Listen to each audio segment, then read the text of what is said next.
सबका साथ सबका বিকাশ सबका যে শব্দ এটা আরও গ্রেটার ইউনিটি বোঝায়, গ্রেটার থানচা বোঝায়। নরেন্দ্র মোদী পুরো দেশকে থানচার আহ্বান জানিয়েছে। আমি বরং বলবো যারা এই সমস্ত কথা বলে তাদেরকে গ্রেটার ইউনিটিতে আসার জন্য, থানচাতে আসার জন্য। দেখুন, ওনাকেও দিল্লিতেই যেতে হয় না, যারা এইসব কথা বলে। কয়েকদিন পরে হয়তো আরও যাবেন। দিল্লিতে গিয়ে কী বলবেন? এখানকার উন্নয়নের কথাই তো বলবেন। আর কিছু দিল্লি দিলেই তারপরে আমাদের সমস্যার সমাধান হয়। তো উন্নয়নের নিরিখে আমাদের থানচা, একতা, এই সমস্ত বিষয়গুলি বিচার করা উচিত। ব্যক্তি সমাজে আমরা যেভাবে আছি দীর্ঘদিন যাবৎ, এটা আমাদের রাজ আমল থেকে ঐতিহ্য, আমরা সবাই একসঙ্গে আছি। তো তাদের রাজনৈতিক যে থানচাতে আমাদের দরকার নেই। আমাদের ভারতবর্ষের ঐতিহ্যই থানচা, বৈচিত্র্যের মধ্যে ঐক্য। এই কথাগুলি আমার কথা না, এই কথাগুলি মহাপুরুষদের কথা, স্বাধীনতা সংগ্রামীদের কথা। তো তাহলে নতুন করে থানচা এই শব্দ মিনিংলেস। তার মধ্যেও তিপ্রাসা বারবার উচ্চারণ করে। আমি তিপ্রাসা না, পাতালগণ্ড তিপ্রাসা না, রামপদ জমাতিয়া তিপ্রাসা না, বা অন্যান্য বিজেপি নেতৃত্বরা কি তিপ্রাসা না? তো তিপ্রাসাদের উপরে আক্রমণ করে আবার তিপ্রাসার কথা বলে, থানচার কথা বলে হবে? আর মাথার মধ্যে যারা আছে এখন, তাদের মধ্যে কত থানচা আছে আমরাও জানি, ঠিক আছে না?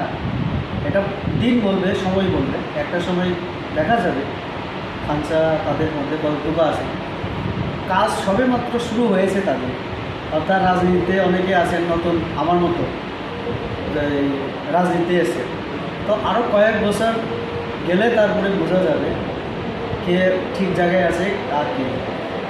সময় কেউ মানে যদি ওয়েস্ট করে থাকে, নষ্ট করে থাকে, আমি বলবো তারা।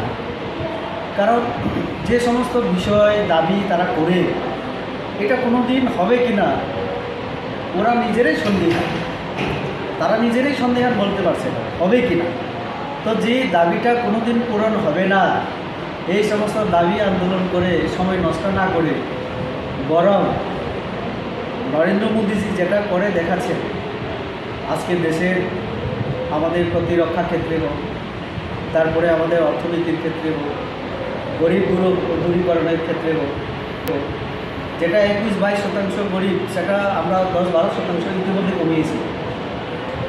তাহলে এই যে করাপশন যেটা আগে বহুমাত্রায় ছিল, প্রধানমন্ত্রী জেলে গিয়েছিল, সেটা আমরা কমিয়েছি।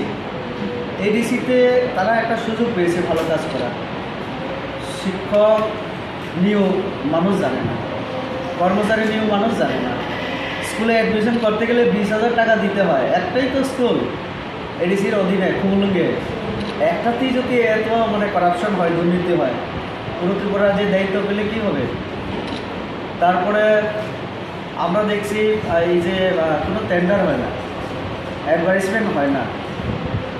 আবার বলেছিলেন ট্রান্সপারেন্সি উনি আনবেন, এরই স্বচ্ছতা। তো তাহলে আমি সময় নষ্ট করছি না, মানে ওনারা তো পাবলিক বিচার করছে, দেখছি। তো আমি মনে করি আমি ঠিক জায়গায় আছি, এবং সবার সঙ্গে আছি। গ্রেটার ইউনিটি, গ্রেটার থানচার মধ্যে আমি আছি। অন্য কোনো থানচায় আমার যাওয়ার দরকার।